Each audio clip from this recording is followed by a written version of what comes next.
What's up, my friends? Happy Sunday. It's 6 a.m., but the time has changed, so it's 7 a.m., so it's early. I wake up often at 4 a.m. That doesn't mean that I get up and start my day at 4 a.m., but I often wake up at 4 a.m., and it's such a peaceful time. Why? Because the energy in the world around us is calm at 4 a.m. Our mind, body, and spirit is calm at 4 a.m. There's no concerns. There's no what happened yesterday. There's no what's happening tomorrow. It's just peace and calmness.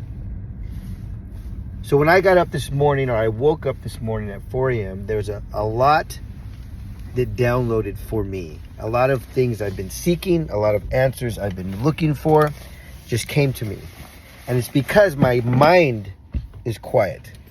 Because the state of being that I'm in, that I'm able to receive that. I always tell people, learn to quiet your mind and soak in prayer, and you'll find what you're seeking. What you seek, you shall find. There are things in my life, good, bad, and ugly. And this morning I got a revelation to all things and an understanding, right? And here's what one of them is, and this gets pretty deep, and it'll go into heal the boy and the man will appear. And I am going to do a course on this because it's impactful and people call me and ask me about it all the time. But we do create our lives, and we create our lives based on what we think.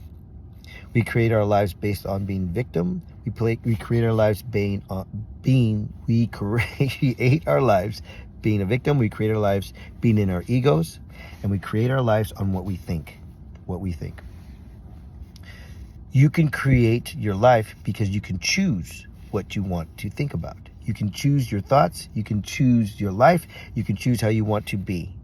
The problem is often we are in a paradigm. And the problem with being in a paradigm is that we don't know we're in one. So when you're stuck in a victim mode, it can become your identity. And it's hard to leave the identity that we are in. Okay, another example. I don't want this video to be long, but this is important.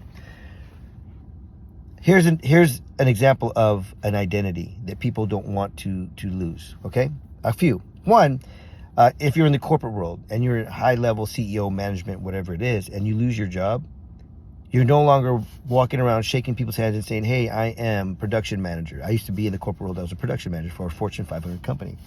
"Hey, I am Raul Lopez. What do I do?" "Yeah, I'm a production manager for a Fortune 500 company." That was my identity, right? I actually quit that job, but when I did, it was weird because I was like, "Oh, who am I? I'm not that person anymore." So I found the next identity, and at that time I was real estate investing. I was like, "Oh, I'm a real estate investor." Boom, boom, boom. Now I'm author, speaker, coach, right? We find an identity and we attach to it. Some of it could be good, but sometimes it could be bad. If you're a victim of your circumstance, if things have happened to you in your life, and we've all had things happen to us, subconsciously, we can take that as an identity. "Oh, poor me. This happened, that happened. This is why I'm like this. This is why I'm like that." But it doesn't have to be that way, okay?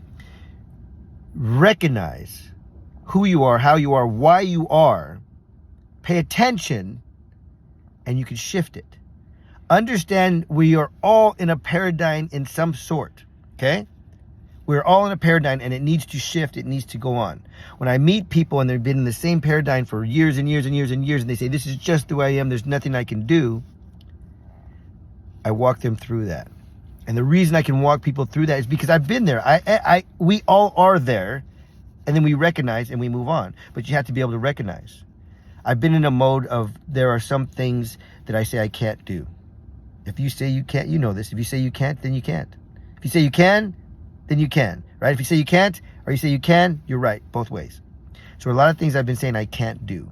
And I recognize that, and I'm shifting it now. Now, with that said, a lot of those things that I was saying, particularly in my circumstance, I wasn't supposed to be doing, and I'm glad I didn't, okay? For reasons for me going forward. But I also recognize that I need to do those things for other areas in my life. Boom, all right? This is already almost 5 minutes. I hope you watch this. It's so powerful. I'm going to put little pieces out there. Have a wonderful Sunday. Many blessings. I wish you all the peace and love and encouragement. Let me know if you want more of this. Enjoy the day.